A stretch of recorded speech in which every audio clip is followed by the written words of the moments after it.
మన ప్రభువును రక్షకుడైన యేసుక్రీస్తు నామములో మీ అందరికీ వందనములు తెలియచేస్తూ ఉన్నాను. ప్రియులారా, వాక్యమును ధ్యానిందాము. మత్తయి సువార్త 24వ అధ్యాయము 6వ వచనము నుండి. మరియు మీరు యుద్ధములను గూర్చి యుద్ధ సమాచారమును గూర్చి వినబోదురు. మీరు కలవరపడకుండా చూచుకొనుడి.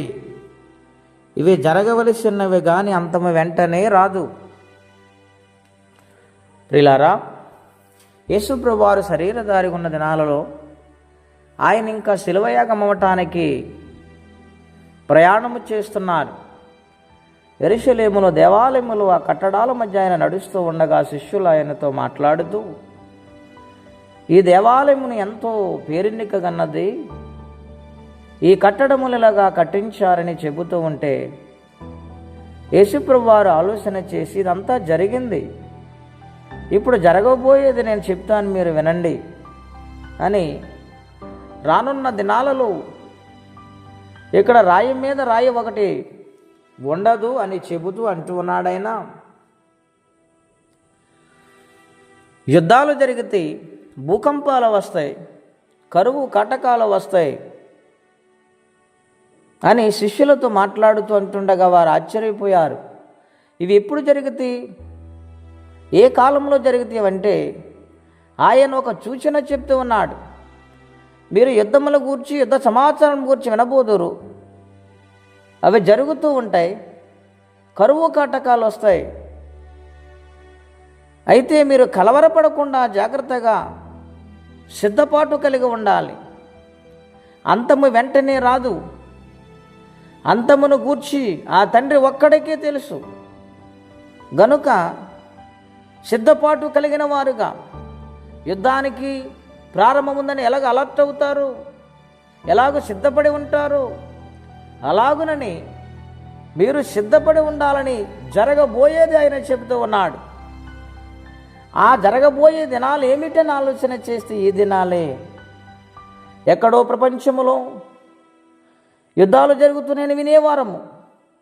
ఇప్పుడు మన దేశానికి పాకిస్తాన్కి యుద్ధాలు జరుగుతున్నాయి అంటే దేవుని రేఖడంత సమీపంగా ఉందో ఒక్కసారి ఆలోచన చేసి ఎవరికి వారి భక్తి జీవితంలో సరిచేసుకుంటూ మనస్సాక్షి కలిగి దేవుని సన్నిధిలో సిద్ధపాటు కలిగి ఉండాలని ప్రభుపేట మనం చేస్తూ ఉన్నాను.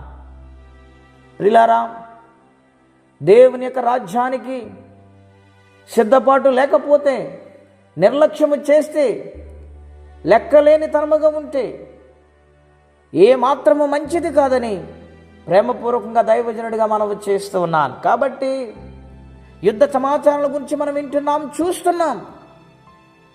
కాబట్టి దేవుడు వచ్చే సమయం దగ్గర పడుతుంది కనుక ఎవరికి వారి సిద్ధపాటు కలిగి దేవుని వైపు చూద్దాం, దేవుని కొరకు బ్రతుకుదాం, ఆయన రాజ్యాన్ని స్వతంత్రించుకుందాం.